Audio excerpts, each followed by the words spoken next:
Welcome back to SEC Now, 2026 SEC Kickoff presented by Regions Bank. We just heard from Georgia head coach Kirby Smart, now the longest tenured head coach in the SEC. Kind of crazy to say after the years go by here at this event. Georgia, though, has set the standard of this league. Back-to-back SEC champions, and they'll look to continue that success this season. Gunnar Stockton back for a second straight year as the starter. The 2025 numbers were strong. 2,800 passing yards, 462 rushing yards, a 24-5 touchdown to interception ratio. Can he take the next step? Pass catchers, though, will look a little bit different this year. Georgia will bring back 727 offensive snaps of 2,447 that were taken by dog whiteouts in 2025. But Kirby said, keep questioning that room, please. They'll return 72% of their defensive production from a season ago, but they did record just 20 sacks, 107th in FBS, fewest in 10 seasons under Kirby Smart. Will the pass rush improve this year? Does it need to? And of course, Georgia has won 2 straight SEC championships. Can they three-peat once again? Looking to become the 3rd SEC team to win 3 straight SEC titles. And we were just having a conversation up here on the set. Obviously, Georgia is the top of the league right now. We said it. The road through the SEC goes through Athens, Georgia. They fell short of making it to another championship game a season ago, losing to Ole Miss in the Rose Bowl. And I've posed this question to you guys. Call me soft if you want to. I don't know the answer to this question. Should we celebrate making playoffs like we do college basketball, Sweet 16s, Elite 8s, Final Fours? We put banners up in arenas. We look at this season like a failure last year for Georgia, but it's like, man, how many teams, Dusty, would switch places with Georgia in 2025? Just about everybody. Right. It was not a failure. But it was Georgia fans obviously expect the most, as they should. It's because what Greg said. They've elevated the bar to this place. Yeah.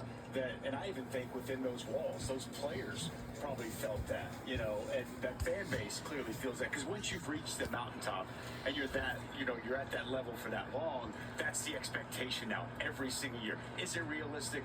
No. But like for me, I looked at last year, I thought it was a big success for Georgia. By the way, sidebar, this is why I believe we should keep championship games. Because guess what? They did celebrate the championship. Yeah. That still matters. It means something, in my opinion. The first-year starting quarterback. Yeah. But I mean, it's just however you frame it, and it depends on your perspective. But for me, I look at last year as a continuing excellence, sustaining excellence in Athens from Kirby Smart once again. Well, I think Coach Chizik hit the nail on the head earlier. I mean, we have evolved into a highlight reel culture. We live in 30-second videos on our phone. And it's really hard to capture Georgia's greatness and dominance in a 30-second highlight reel clip. It takes time to process what makes them great. And I think if you look at how they won games last year, they're not a flashy outfit. And that's why I think people have doubts, because their quarterback's not running around making these Lamar Jackson-style plays. Their quarterback is very efficient. Gunnar Stockton last year was one of the highest in all of college football in total QBR. He was nearly 5-to-1 touchdown-interception ratio. But guess what? The knock is that he threw more passes behind the line of scrimmage than anyone in the sport. I also look at them, they were 4th in time of possession. They were 4th in plays per drive. They were incredible in the red zone. They were top 8 when it comes to first downs per game. Like, they controlled the ball. That's how they won. And they limited the snap exposure defensively. However, those things can't be captured in something that I can watch on social media. Yeah. You have to watch the entire game, and not a lot of people have the patience to do that. So I still think that their method to the madness can be successful. But if we're looking for them to take the next step, win a title, I do think they need to be a little more aggressive offensively. The screen game's great. The yards after catch is awesome. But I want to see them stretch the field, especially with how they run the ball. It's a top 24 rushing offense. Stretch the field vertically. I want to see them continue to be creative defensively. You might not have all the answers. Just go attack.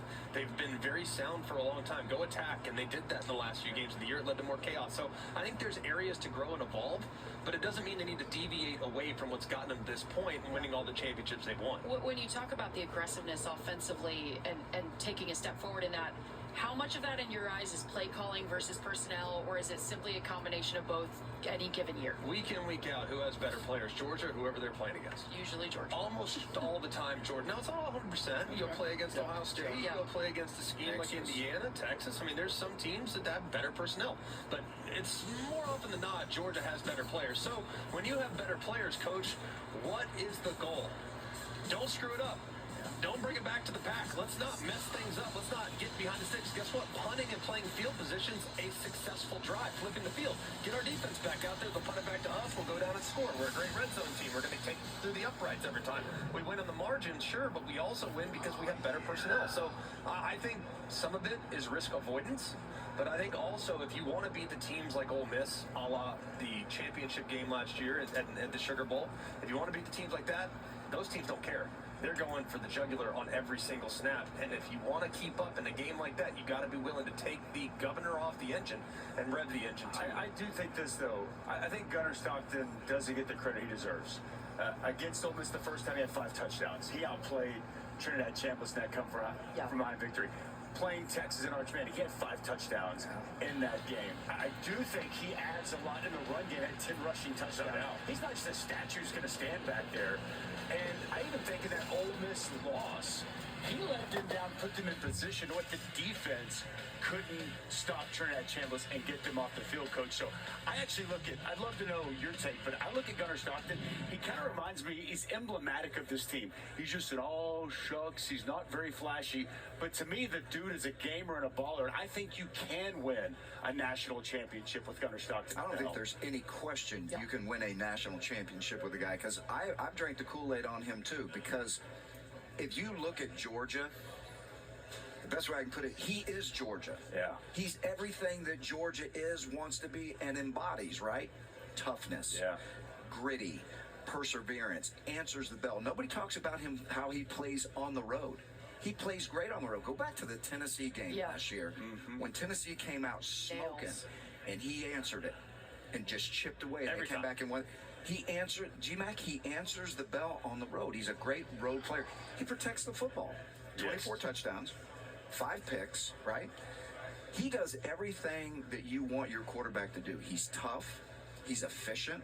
He can run the ball. Get down in the red zone. You better play the zone read now, because he's going to keep it, and he's going to hit his head on the goalpost. I love the guy. But I'm going to go back to one thing. You guys talked about expectations, and Kirby has set that bar, right? You made a point earlier, Dusty, that I thought was great. For all you Georgia fans, that was not a failure of a year. It was disappointing at the end, but nobody's more disappointed than the people in the building. That's right. So the fans are, because, you know, they spend money and they do this and they have all this emotional capital built up in that. Not like the players. And when they walk in that building every day, they have put it all on the line, because that's what's required at Georgia, right? So for you to get down to the quarterfinals, and they don't ever probably talk about championships. They just talk about process. What does it take for us to get there? And here we are in the quarterfinals, and we had a 21-12 lead at halftime. And then we close the season out with a loss. Alyssa, you said it earlier. Only one team gets to end the season feeling great when you're in the playoff run. There's 11 other people that are feeling like losers because the process they believed in, it didn't pan out. Right. But that's Georgia. And we talk about elite. They are elite. They will get back to being elite. What does elite equal? Only one thing in Georgia. In Athens, national championship, period. And Gunnar Stockton knows that. This entire Georgia team knows that. You guys talked about how he embodies this blue-collar, tough mentality that Kirby Smart has permeated through this program. Gunnar just met with the media moments ago to talk about what this offseason has been like for him. Yeah, it's been a great offseason. I think the biggest part is just the excitement we all have for this year. Last year it definitely didn't end up the way we wanted it, but you know, we came off the SEC win in the championship, but definitely didn't end up where we wanted. But, you know, we've had a great offseason so far. We put a lot of sweat in the bucket, and we've connected a lot, and I'm excited. We've had a great summer so far. We're about to go into fall camp, so we're going to lead into that. Coach Bobo, I think he gets the best out of everybody. I know he gets the best out of me and all my teammates. Because, you know, a lot of people have criticism. They don't get to see the day in, day out thing that Coach Bobo does. He barely sleeps during the week, during the game week, but they don't see all the work he puts in, the love he has for the university, the love he has for my teammates and me. And I truly don't think nobody understands how hard he works. And I think he's the best play caller in the country. You stand in the tunnel and see everybody. All you can see is kind of that upper row and all the fans up there. You see red and black. It definitely gets you chill bumps. And, it's pretty neat to be like, hey, this is what I kind of dreamed of when I was younger. It's me growing up in Georgia, being a Georgia boy, getting to play at the University of Georgia. It's definitely very special.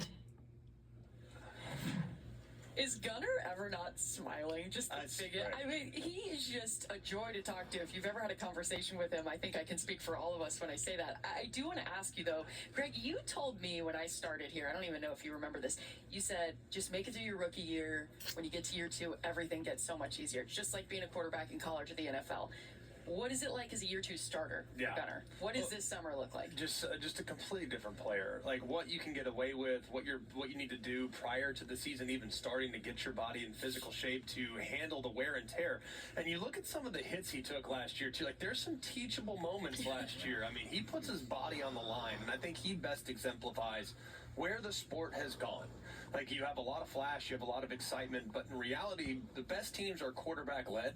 I've always believed that. The team will naturally kind of follow the identity of the quarterback. If the quarterback's a grinder, hard worker, competitor, tough as nails, the team's going to reflect that. If the guy's flashy and makes incredible plays, the team's going to be exciting and they're going to run on their toes a little bit better, right? So I think he is the perfect guy for what Kirby Smart wants this team to be. You even look at what this team was a couple years ago. It's no disrespect to Carson Beck, who I think is unbelievably underappreciated with what he did in Athens. But look at how the team's identity shifted when Gunnar Stockton became the quarterback, even in one game sample size there in the Sugar Bowl against Notre Dame a couple years ago. So I love Gunnar Stockton. I think there's room to grow. I also think that he can grow without getting away from what makes him him. So super bullish on the jump that he's going to make this year. We have plenty of time to get everybody else's Gunnar Stockton takes a little bit later today. We're going to pivot, though, to a first-year head coach. Alex Golesh is headed to the Plains to try to turn this Auburn football program around. He's going to join us coming up on the set next to talk about 2026, some of the players that he brought over with him from right up the road at USF, and if they can make a difference in the SEC this season. He's heading through the hallway here up to the set. We'll chat with him next.